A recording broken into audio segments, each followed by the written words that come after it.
All right, welcome everyone to our monthly webinar. This is a series that we do in partnerships with the MSU Montana Extension and Montana SPDC centers. I don't want to delay any further. My name is Deb McGregor. I'm the regional director for the Great Falls SPDC. And I want to get right to our presentation because it's going to be amazing. And we want to make sure Grant and Marge have as much time as they need to chat with you. Just a reminder, there is a chat. So if you need to put anything in the chat box, feel free to put questions and we can get to them. I think we're going to try to hold them at the end unless there's something that just feels like really urgent that needs to get covered in the moment. So it is my pleasure to welcome today Grant Bauer. Grant is the CEO of Novelty Giant. His wife, Marge, may be jumping in here and there to help answer some of the questions or to give some of her insights as well. Grant and Marge are amazing individuals and human beings, as well as incredible small business owners.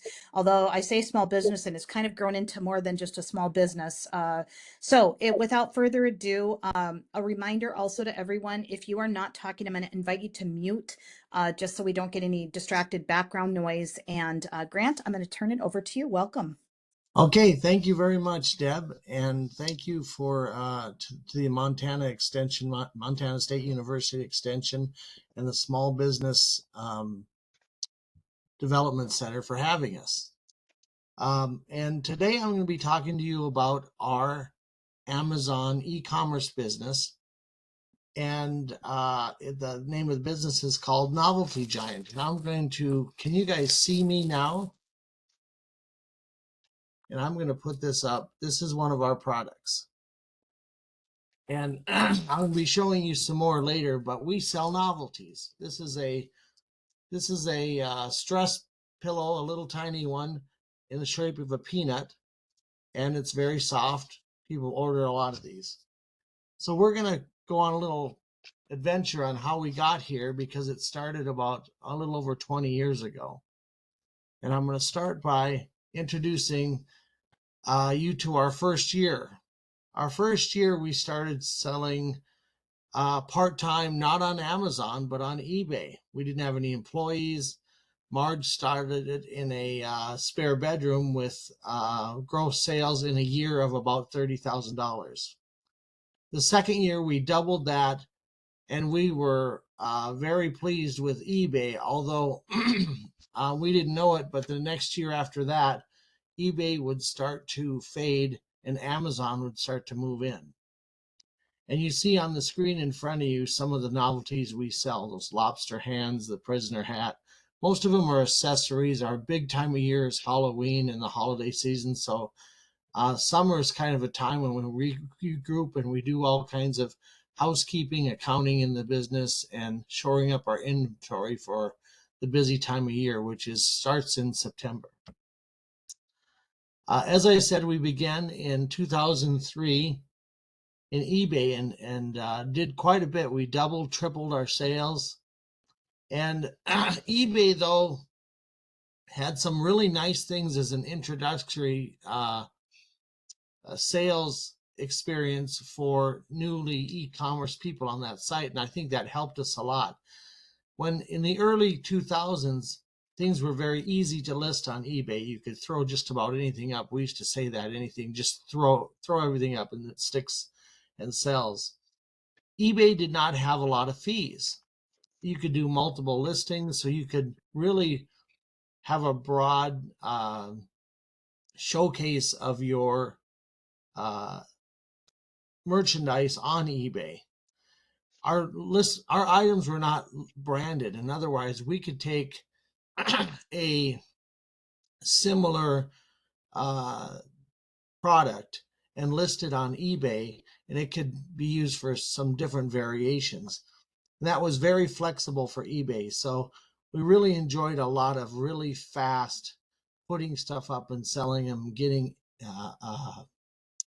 merchandise and inventory. At that time, there was no internet sales tax, so we were unburdened from that as well. And we'll speak more about that later. We could reach a wide audience. There was limited competition, so there wasn't a lot of people doing it back then.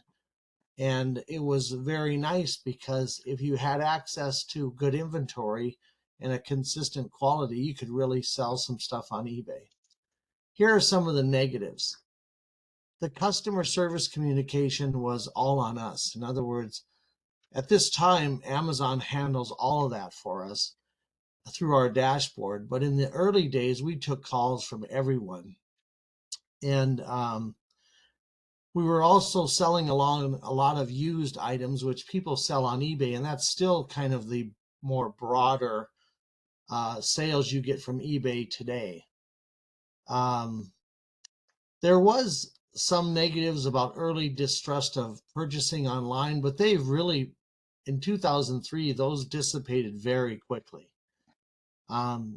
What kind of lagged behind were some limited pay options like PayPal and Venmo. Those weren't really too widely available, and people weren't used to using them. But again, that really had such an exponential growth alongside e-commerce that it came nicely along with us. And these are advantages we had along the way. Then we started to look at domestic items versus imported price structures. And we noted a very big disparity because people were just beginning in those days to have preferential treatment for higher quality, similar products at a much more affordable cost. Some of the downturns about eBay were they had no enhanced branding. In other words, they would not go to you and say, we want to showcase your items specifically because they're unique and they're branded with your trademark and things like that. They did not have any structure for that. In fact, they largely still don't. And they didn't really update any of their marketing sources to move into that professional e-commerce marketing. Same with some of the other ones. We've tried most of them during these 20 years, Etsy, Walmart, Wish, Timo, even our old website. And they all came with what I would say would be some very heavy, difficult barriers to overcome, like inconsistent marketing for you, although they would charge fees. Little or no seller contact. That was one that was a major obstacle in Walmart that we could never really overcome. But not only did we not overcome it, we didn't want to. I think our sales and our profit margins really took preferential choice when it came to that, because some of these box stores or larger systems that already marketed, they already had the constraints of that what they would put on, say, a seller or a supplier like us, and they were very difficult. Some of them have high fees for service, and you start to compete with yourself with your products on Amazon, which we never ran into too much because we were so centralized in Amazon at that time, although our website did give us some competition over the years. We thought about and tried other methods of marketing like AdWords, but found out that with the staffing that you had to have, the computer expertise and the cost just did not justify using AdWords for us. So we kind of turned away from those and really trusted Amazon to help us with those marketing issues. So Amazon established their platform in 1994. eBay sales peaked in about 2008, and Amazon was fast becoming the leader in e-commerce. In fact, their growth was so fast that we had difficulty keeping up with some of the things that they were helping us with. But our sales began to increase and eBay began to fall the other direction. And I think Amazon really took over a great deal of their sales. Getting started with Amazon, they required an independent website. And it was about that time that I trademarked Novelty Giant. And also purchased our .com domain and started to host other things like Website Designers, Volusion, found out those weren't exactly cost effective either. And what we started to see is the cost of maintaining and marketing a website was pretty substantial. We also developed a professional selling account with Amazon, got an employee identification number from our state Secretary of State's office, and linked our bank accounts for accounting and engaged with an accountant. Let's see here. I want to make sure I'm going to show you one of our products.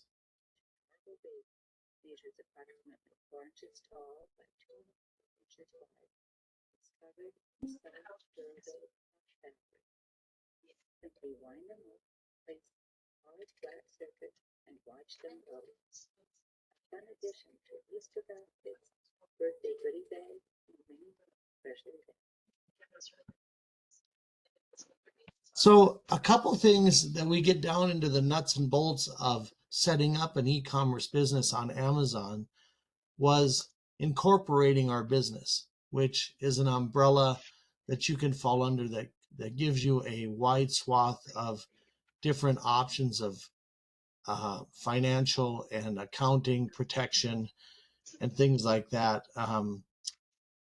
There's a note in here I put that if you're going to be starting an e-commerce business, that there's going to be a lot of unknowns, and those unknowns are going to take some research. And I would advocate that you do a lot of that research yourself. In other words, how to incorporate or develop a trademark or obtain a .com domain without too much expense. And the expense comes directly from the attorneys. A lot of that also gives you a really good education and keeps you from making larger mistakes. The video you just saw, the music, the videos, the pictures, all of those are homegrown for us. And the reason for that is that we want to contain those expenses and shield ourselves from any legal issues. And there are legal issues involved when people lend to sites that are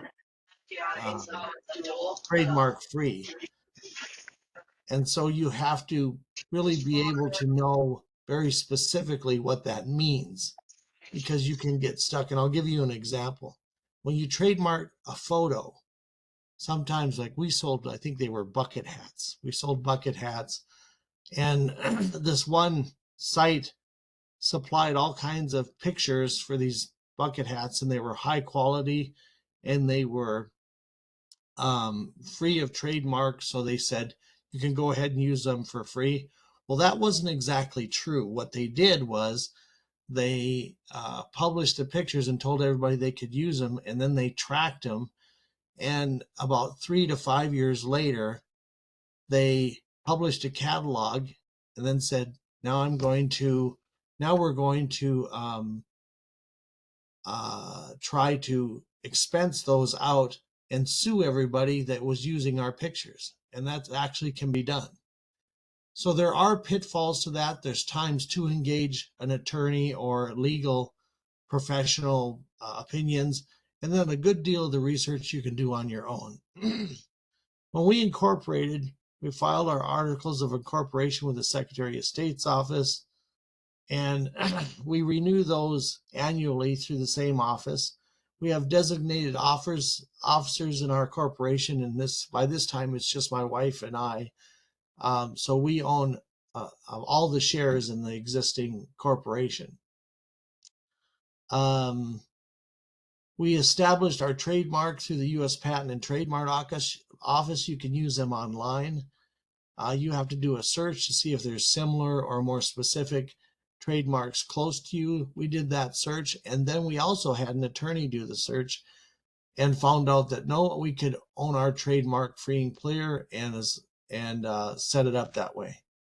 This is our logo, and this was created in-house by one of our employees, and we had them sign an agreement that this was just something done by them with no licensor or publishing, and that was part of their job. and then we passed it through our attorney, and that seemed to be okay. And we've held Novelty Giant as a trademark ever since. And trademark helps your products and your business in a number of ways, specifically on Amazon. Nobody can sell Novelty Giant on Amazon without our permission. With that, we started to grow. We were in a spare bedroom. We went to a 3-stall garage, leased a lumber yard, and then the last one is the warehouse you see in front of you, which we purchased a FedEx warehouse, which had really custom tailor-made for shipping. We have a photo lab there you see on your right, and every morning somebody goes through and picks that warehouse goes way back, picks the products out that we ship from our warehouse. But most of our product gets shipped to fulfillment, and that is an Amazon warehouse that then disseminates it across the country. So that was really amazing that Amazon could do that for us. And that's how you get your things within a couple days. Sales tax, some of the things that threw some difficulty our way were paying sales tax. At one point, the country, when they wanted to go to a sales tax for internet providers, wanted to go state by state, and every state had their own regulations. And we found software and services like Avalara and TaxJar and TaxCloud. And this went on for about a year, very complex, very difficult, especially for my wife, who's our CSO and CFO, excuse me, and getting those tax payments made to individual states was extremely difficult because they would change from one month to the next. A new state would come on board. Some had revenue restrictions, other didn't. You didn't have to pay any internet tax unless you made something like $100,000 in gross revenue. And at the end of that year and a half, and I think it was probably around 2016 or 17, Amazon decided to take the whole thing on themselves and remit to the states all the tax we pay, which they do now. We still have to register it with them, but it's a very simple process. Usually takes a few hours a month. Now I'm going to talk a little bit about sourcing. I was in the beginning, my wife wanted me to primarily work as the sourcer, which I did. And I started by going to domestic sales conventions like the ASD show in Las Vegas, which serves a wide range of products from kitchen goods and services to sporting goods to gifts, all of that. And it's so big you can't possibly see it all in one day. You have to set 3 or 4 days together. And in those days, we would go from booth to booth, and there would be hundreds and hundreds of booths, and we would just get catalogs. And then we would take these catalogs and we would order from them. Well, the prices were, pretty competitive, so our profit margins were lower. So I decided to go abroad to China, a place called Guangzhou, where they produce most of this. Most of the things that we sell. And I networked with a couple of sourcers there and some domestic people that go over there now. And we kind of narrowed our focus right into novelties. Then we had more access to global markets. In fact, we sell to Mexico, Canada, Brazil, Japan, and the European Union. And those are difficult because they come with their own financial border issues, tariffs. So I think Mexico and Canada are our two leading nations we sell to. Enhanced branding in Amazon. This was new in the last 3 or 4 years, where they would come to a seller like us and said, boy, we can really help you out by enhancing some of the things that a up-and-coming seller doesn't have, like exclusive pictures. And you'd be amazing some of the things you find out when you're selling things like if you can do 3 to 6 pictures showcasing one item, your sales go up for that item exponentially, and it really works out well. So they brought us in and showed us all those techniques, and then we got special access to videos and things like that. And as long as you keep your good standing on Amazon, which is primarily your dashboard, tells you, you know, how your inventory is doing and how you are placing your ads and how your listings rank in their own categories. Which one of the things, I'm going to pick out one thing that I did for that. I decided that the packaging for products was really very, very important. Novelties, they do have a generally small variation in quality, but really where the consumers in the United States want is they want to get this package in Amazon, open it up, and they want to see a nice representation or presentation of the package before they open it. That sounds pretty silly, but I compared our products that we did to and prior to, and then refined the packaging, and the packaging didn't cost any more, and professionally packaging something really boosts your sales. The dashboard accounts for feedback in customers, inventory health, optimization. You can write in most of everything you want.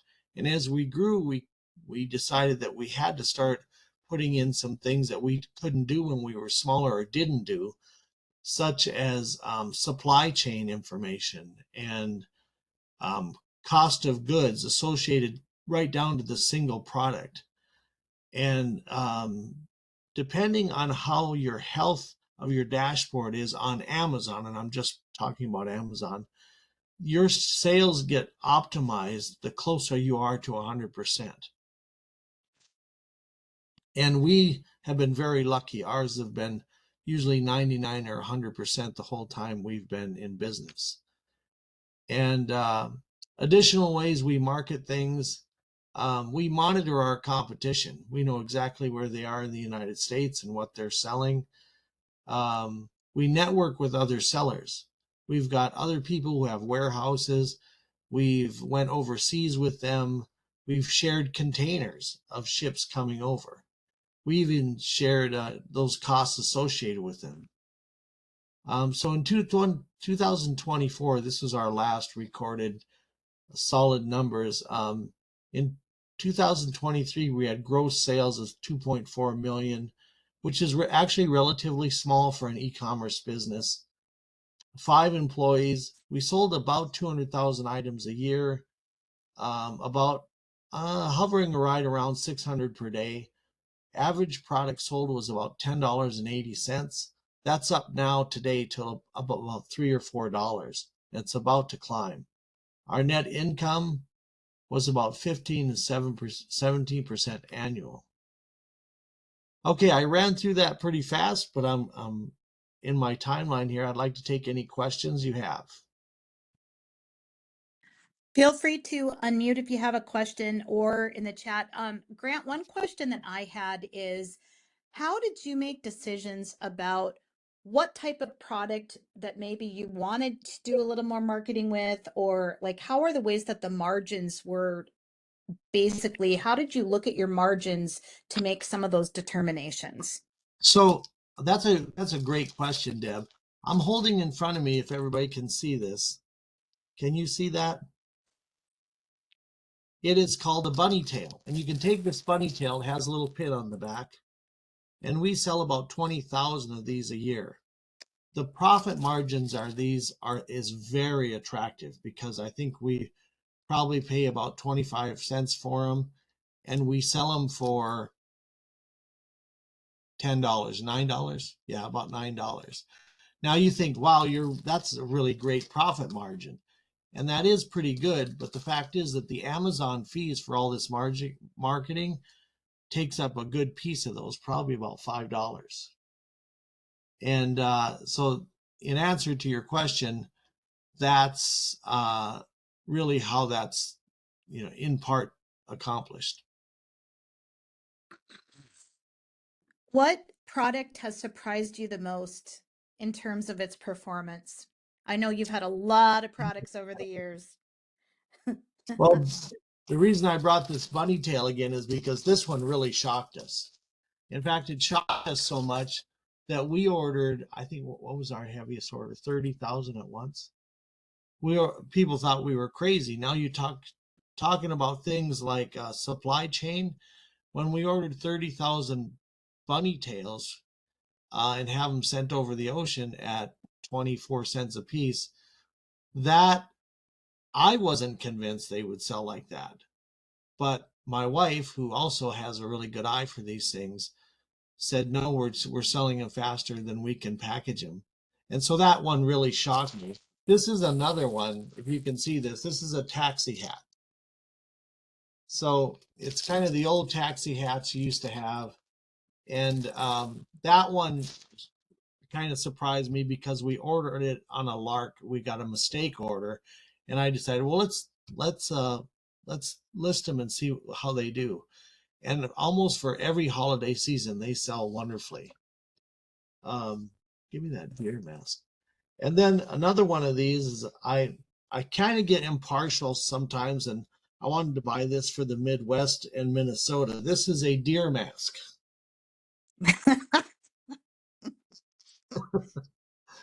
And so you see how we do that. And when I go around and look at product, I look for stuff that is there's some categories. What if they're unique? And the ones I showed you, hopefully you couldn't say, oh, I could pick those up at the party store or Walmart. You can't. They're only available through us pretty much. And we have a sourcer overseas that will tell me, have you thought about these things? Have you thought about these things? Because you can't find them anywhere, or they can't be purchased anywhere easily. And so that's some of the things that go into it. Yeah. Other questions? Grant, Heather has a question. Do you still sell on eBay, Etsy, etc., or just on Amazon? Yes, we do sell on eBay. We don't sell on Etsy, mostly because that's more homemade things. But eBay sales are minimal. They're very small.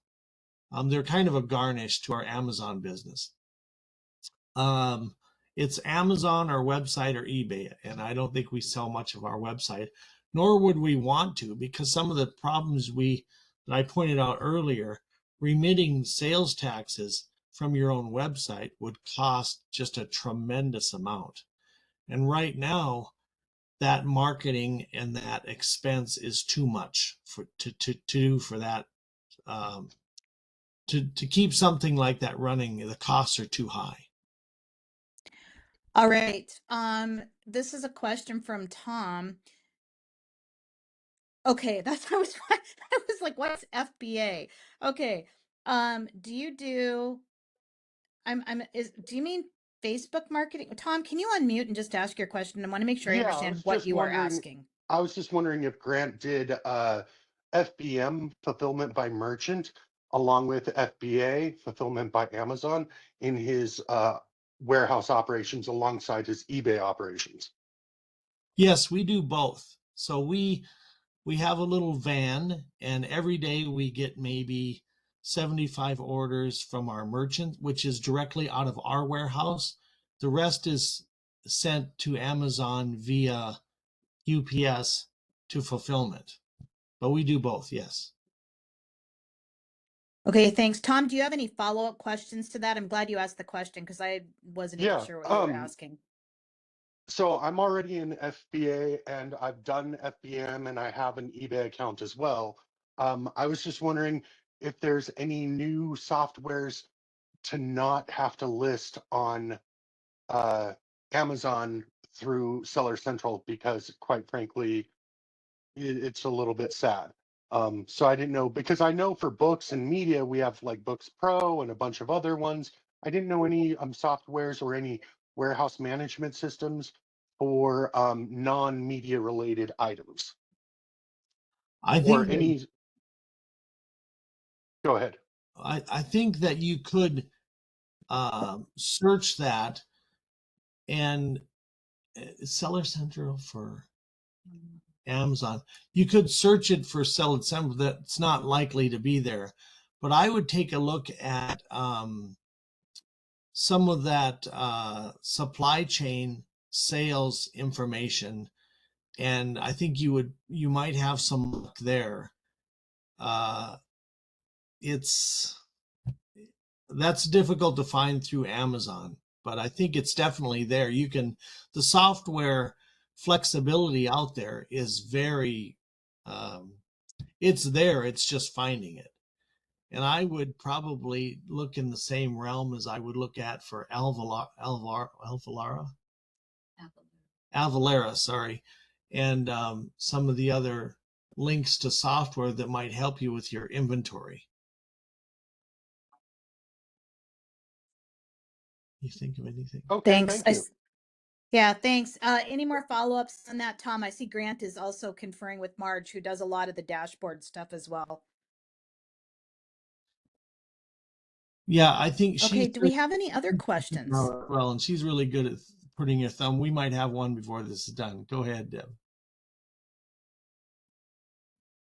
Okay, do we have any other questions from anybody? I know we're kind of at time, but I just want to make sure you get these questions answered while we have someone who's really gone through this path. Grant, I did have one while Marge is looking that up. And maybe this will kind of be our final question if we don't have any others that come through. There's always that, give people a few minutes to get their question in.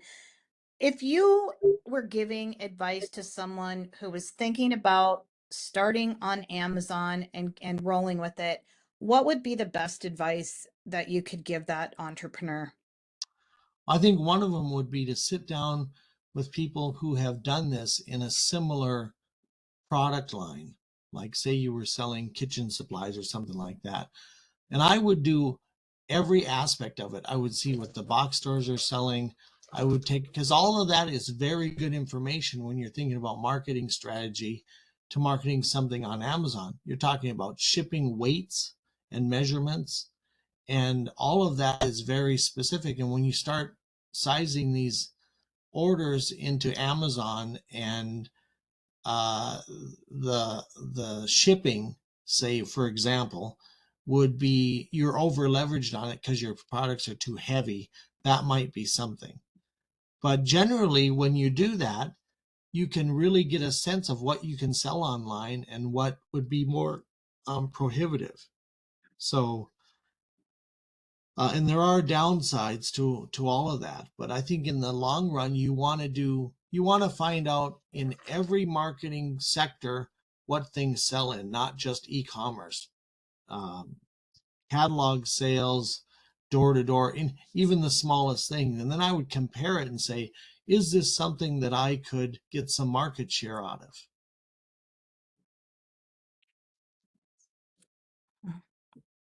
Absolutely. Is this something hot off the press from Marge? Yeah, there is. In answer to his question, is this software? Yeah. There's software called Helium 10, or is it 1.0? Helium 10, Jungle Scout, and the Seller app. So I would look for those. I would look on those things, Tom, and those might answer your questions. Oh yeah, I've used all of those. I just didn't know if you had something more towards a warehouse management system, where pick and pack it gets easier for my guys. So I did have, and for like FBM. yeah. So I did have a associate, and he's in Fargo, North Dakota, sells paracord, and he couldn't find software to manage this either because he wanted to automate it.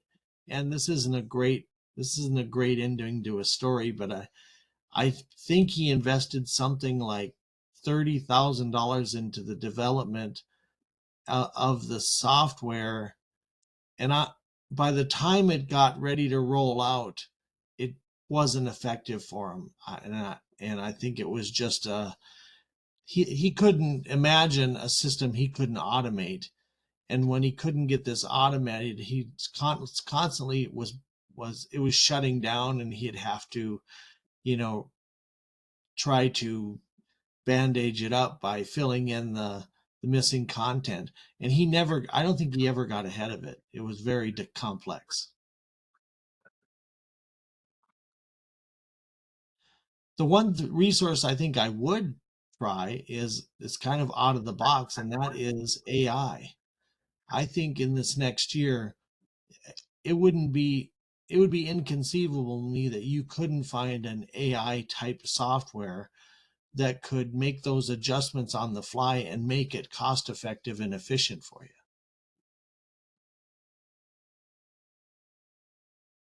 Yeah.